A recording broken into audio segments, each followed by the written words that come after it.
볼까요? 잠언 3장 11절부터 26절까지 말씀 보겠습니다. 구약성경 913페이지입니다.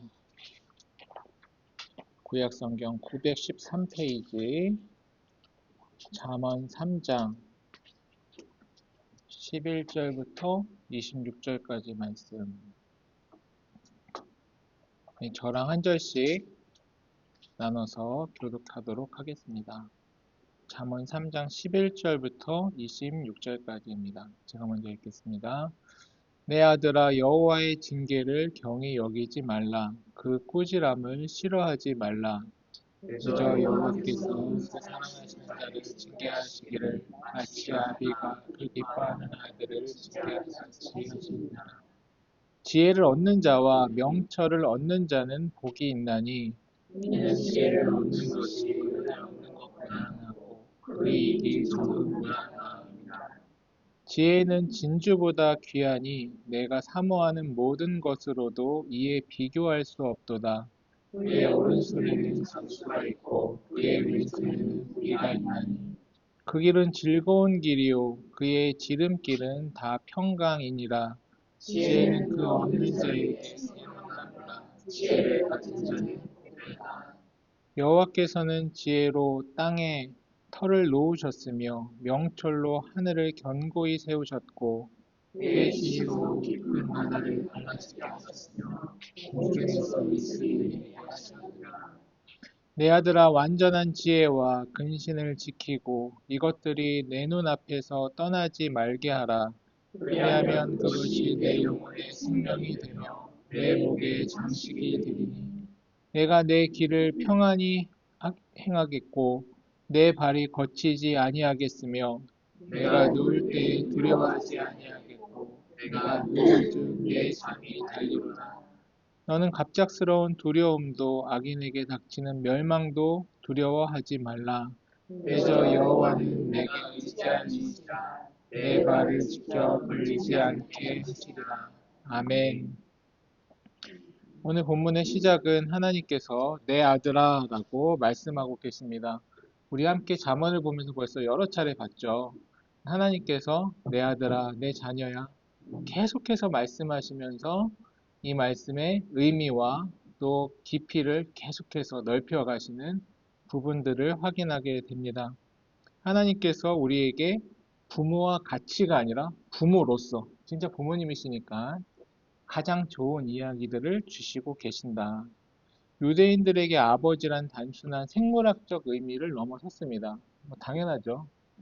나의 자녀이자 나의 후견인이자 곧 자녀들이 나 아닙니까? 그래서 이 아이가 커서 어떻게 할 것인가, 또 나의 삶의 여정을 이어서 이 자녀들이 어떻게 자라갈 것인가.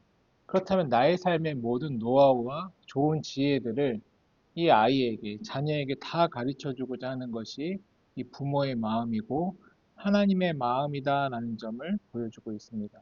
그래서 유대 문화에서 아버지가 아들을 징계한다는 것은 너무나도 당연한 것이고 이 아들이, 이 자녀가 나의 유업, 우리의 가문의 유업, 우리 가문의 미션을 이을 정통 후계자임을 인정하는 가장 확실한 행위였다라는 점입니다. 그래서 12절에 이렇게 이야기하죠.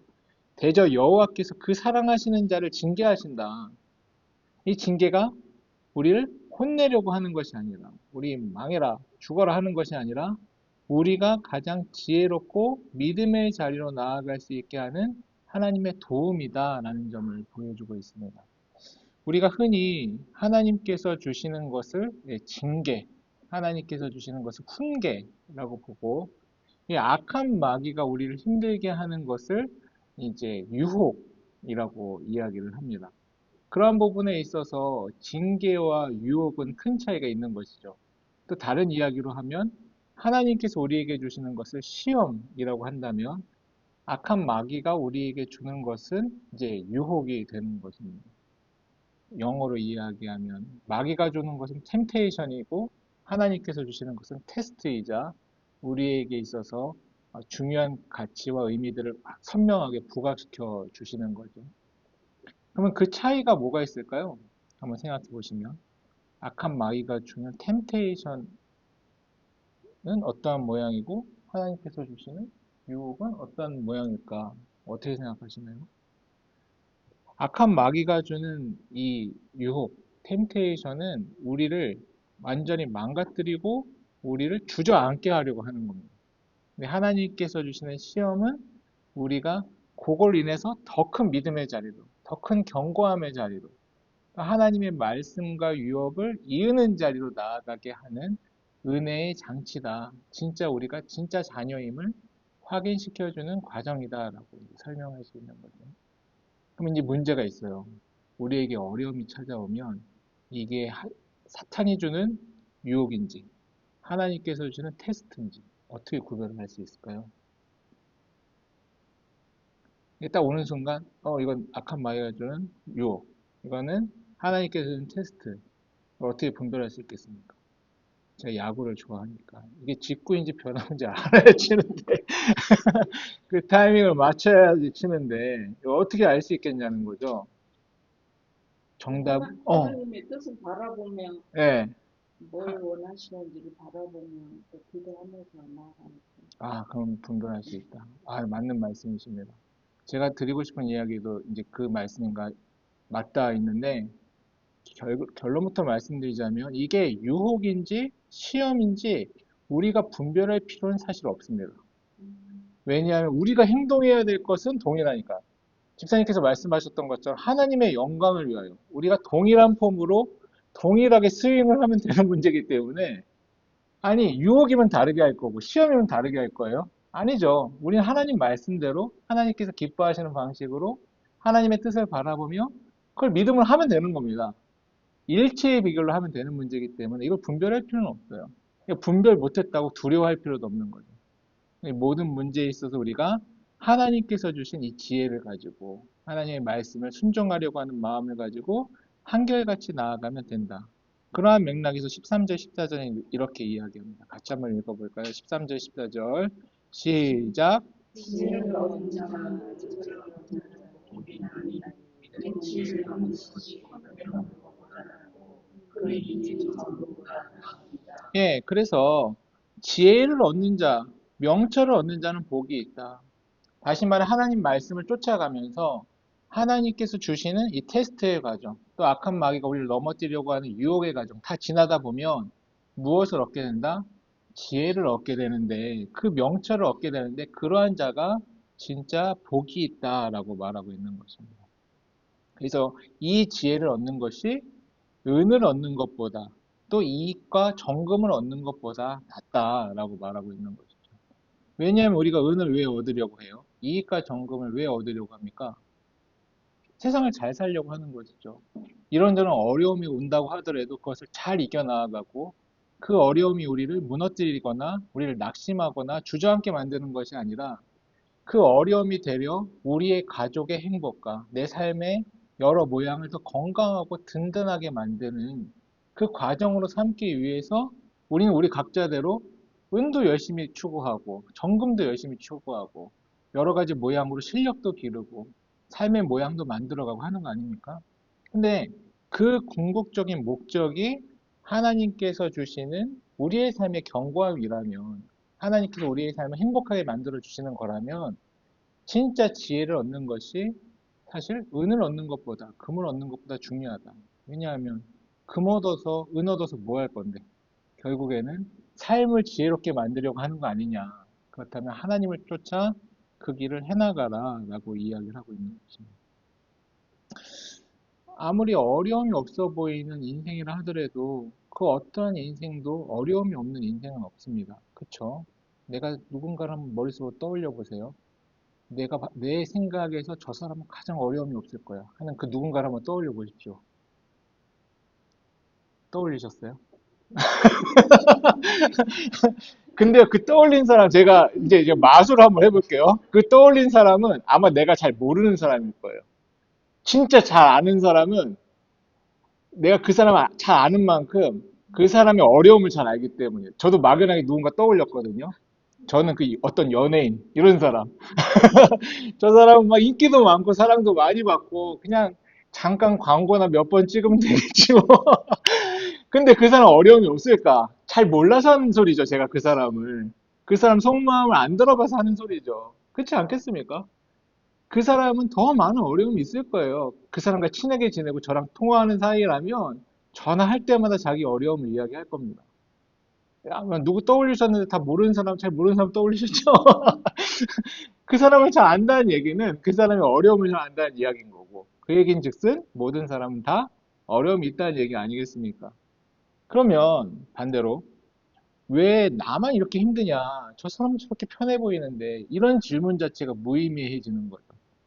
왜 내 인생만 힘든가? 우리의 질문은 왜 내 인생만 힘들까가 아니라 이제는 원래 인생은 힘든 건데 이 인생을 어떻게 사는 게 좋은 방법일까로 질문이 바뀌는 게 굉장히 중요한 거죠. 그 질문을 바뀐다는 것 자체로 우리의 삶의 방향과 우리의 삶의 태도가 완전히 달라지는 거기 때문에 그렇습니다. 그러면 어떻게 좋은 인생을 살아갈까? 인생은 원래 힘든 건데 어떻게 인생을 좋게 만들까? 의미 있게 만들까? 이 질문을 바뀐다면 그 방법을 찾아가는 가장 중요한 것이 하나님의 지혜를 추구하는 거라는 거예요. 하나님의 지혜, 바로 그 방법이 있으니까. 그 하나님의 지혜와 명철을 따라가다 보면 우리는 음보다 금보다 더 좋은 것을 얻게 될 것이다. 성경은 이야기하고 있는 것이죠. 그래서 15절에 이렇게 이야기합니다. 지혜는 진주보다 귀하니 내가 사모하는 모든 것으로도 이에 비교할 수 없도다. 세상에서 내가 무엇을 사모해요? 왜 그걸 사모합니까? 그걸 붙들면 내 인생이 더 좋아질 거라 생각하니까. 내 인생이 더 편해질 거라 생각하니까. 내 인생이 더 안전해질 거라 생각하니까. 아니다. 그거 갖는다고 그게 해결되는 문제가 아니다. 뭘 가져야 되냐면 하나님을 가져야 된다. 하나님의 지혜를 가져야 된다. 그것이 진주보다 귀하고 너가 사모하는 그 모든 것과도 비교할 수 없을 정도로 가장 좋은 것이다. 이렇게 이야기하고 있습니다. 16절, 17절 같이 읽어볼까요? 시작. 그의 오른손에는 장수가 있고 그의 왼손에는 무게가 있나니 그 길은 즐거운 길이요 그의 지름길은 다 평강이니라. 예, 그래서 우리 지난번에 본 것처럼 하나님께서 주신 이 복받은 사람이 사인, 뭐라고 이야기했었죠? 세 가지가 있는데, 구약에서. 하나님의 복받은 사람이 사인이 뭐일 수 있습니까? 장수, 또 뭐가 있었죠? 물질의 복, 또 뭐가 있었죠? 자녀 복, 다산. 여기서 다산은 빠져 있어요. 근데 이 두 가지 상징을 이제 가지고 있는 거예요. 그래서 지혜를 가진 사람들은 결국 한 손에는 장수를, 한 손에는 부귀를 갖게 될 것이다. 이게 문자 그대로 장수와 부귀를 의미하는 것을 넘어 이 사람은 하나님께서 좋은 모든 것을 부어줄 것이다. 이 얘기를 하고 있는 거죠. 그래서 그의 길은, 이 지혜를 얻은 자의 길은 즐거움의 길이 될 것이고, 이 즐거움은 우리가 생각하는 그 즐거움과 다른 거예요. 인생은 고되지만 그 가운데 즐거움이 있을 것이다. 의미가 있을 것이다. 얘기하는 것이고, 그 사람의 길은 지름길이고 평강의 길이다. 이 이야기를 하고 있는 것입니다. 우리가 생각할 때 우리가 왜 꾀를 냅니까? 하나님 방식 너무 답답해 보이는 것 같아서 꾀를 내지 않습니까? 하나님 방식으로 해서 언제 이 일에 빨리 세상 방식 가지고 와가지고 일 빨리 추진해가고 빨리 처리해야지. 내가 이거 하나님 때 기다리다가 늙어 죽을 거야, 아마. 그게 아니라 빨리 내 방식대로 내 생각의 일들을 빨리 이뤄내야지. 근데 성경은 뭐라 이야기하냐면 하나님 방식이 가장 지름길이다. 하나님 방식으로 가는 게 가장 빨리 가는 길이다. 하나님 방식대로 가야 즐거움으로 갈 수 있고 평강으로 갈 수 있다. 이 얘기를 하고 있는 거죠. 이걸 믿으십니까? 저도 이걸 믿어야 되는데, 아멘. 저도 항상 하나님의 방식대로. 하나님 방식보다 더 빨리 가려고 하지 말고, 더 조급해 하지 말고, 하나님께서 가라고 하면 가고, 멈추라고 하면 멈추고, 하지 말라고 하면 하지 말고, 하라고 하면 하고, 그게 우리가 우리의 인생의 길을 가는 가장 빨리 가는 지름길이다. 근데 목사님 우리 뜻대로 되는 게 하나도 없어요. 네, 근데 이제 지나고 보면 네. 아 이게 하나님의 뜻이었다. 맞아요. 네, 맞습니다. 감사합니다. 맞아요. 맞습니다. 네. 그래서, 지나고 보면서, 하나님 방식이 맞았구나. 또 하나님 은혜 주셔서 내가 참 지혜롭게 또 지름길로 감사함으로 왔구나. 이런 것들을 또 깨닫게 되죠. 또 그 길로 반대로 가려고 하면 그 앞에 본 것처럼 하나님께서 일로 가면 안 된다. 이렇게 탁탁탁 쳐주시니까, 징계로. 우리는 또, 일로 가기 싫은데, 일로 가면 늦는데 하면서 또 꾸역꾸역 하나님의 길로 쫓아와요. 근데 또 집사님 말씀해 주신 대로 지나고 나면 아, 이 길이 맞았구나. 이게 은혜였구나. 이게 지름길이었구나. 이렇게 깨닫게 되는 것이죠. 18절, 20절 읽어볼까요? 18절부터 20절. 시작. 지혜는 그 얻은 자에게 생명나무라. 지혜를 가진 자는 복되도다.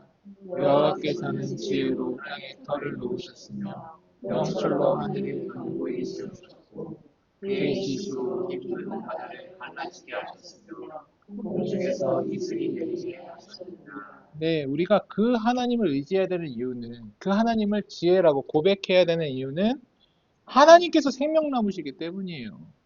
하나님께서 모든 생명의 근원이시고 우리를 지으신 분이시고 우리를 영원히 살게 하시는 분이신데 도대체 누구의 말을 듣냐 이 얘기인 거죠.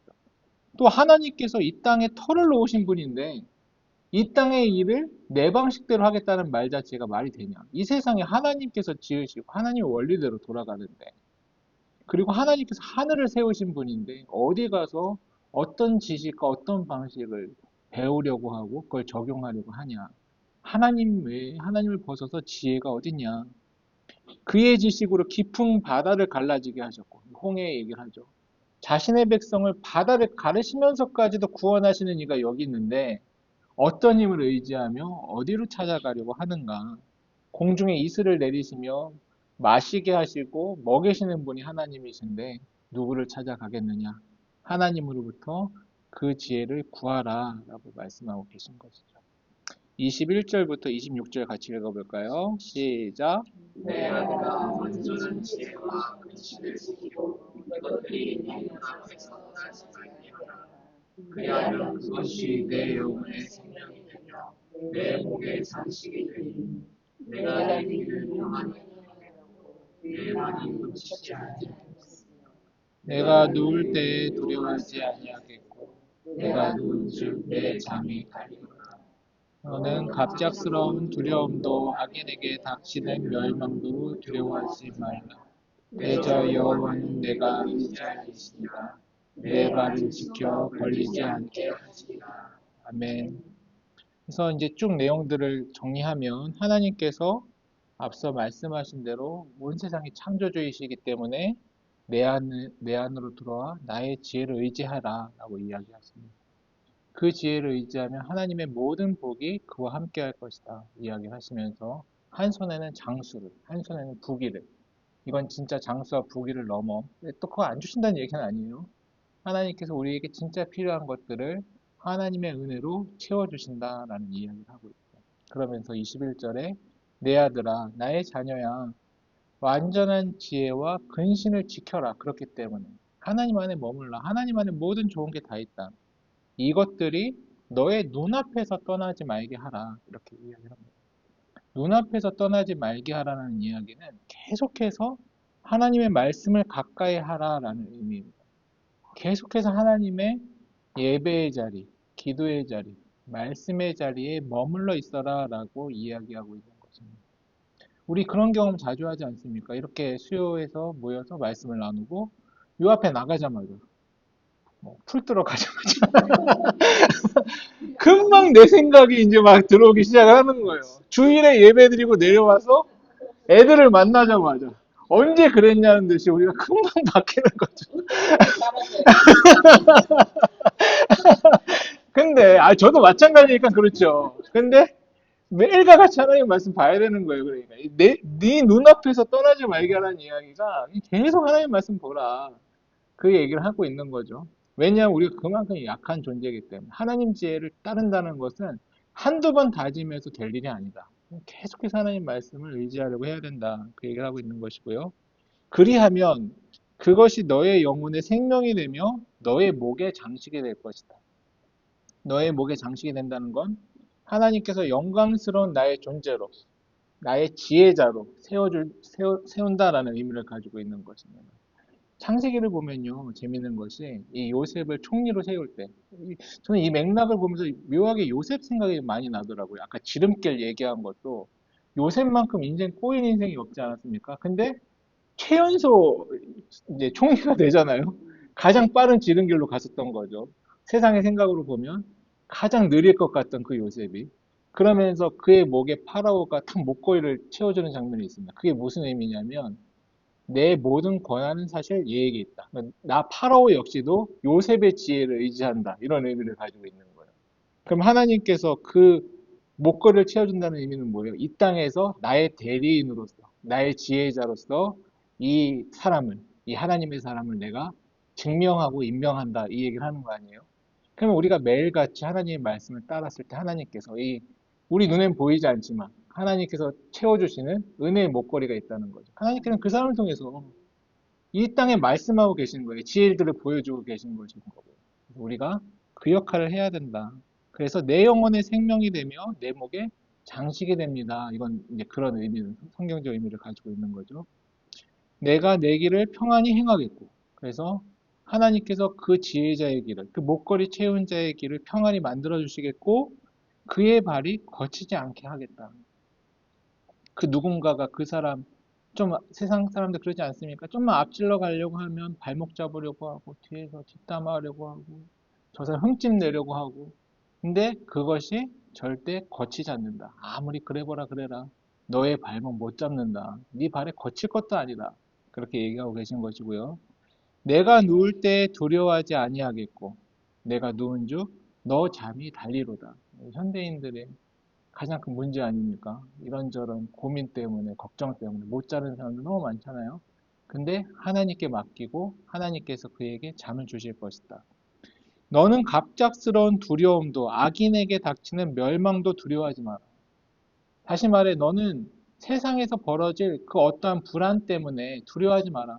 참 잘 자라. 왜냐하면 하나님께서 함께 하시기 때문이다. 대저 여호와는 내가 의지할 이시다. 너가 하나님을 의지하고 하나님을 바라본다면 내 발을 지켜 걸리지 않게 하실 것이다. 라고 말씀해 주고 계십니다. 이 말씀을 기억하면서 첫 번째는 이제 우리 인생이 이렇게 되야겠다는 생각도 들지만 자녀들 생각도 많이 나시지 않습니까? 또 다음 세대들 생각도 많이 나고요. 사실 다음 세대들이 우리가 열심히 가르치고 지원하고 또 기도하고 하는 이유는 뭐예요? 우리 아이들이 이 땅에서 발 거치지 않고 마음껏 뛰어다니고 마음껏 자신의 역량을 뽐내고 또 멋지고 아름다운 일들을 하기 바라는 마음 아닙니까?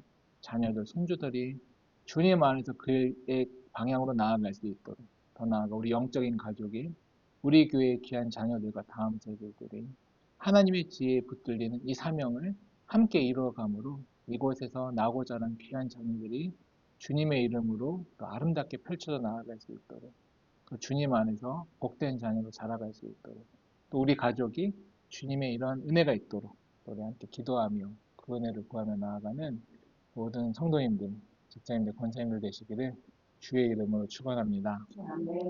우리 이 시간 함께 기도할까요? 먼저 첫 번째로 하나님 오늘 말씀을 통해서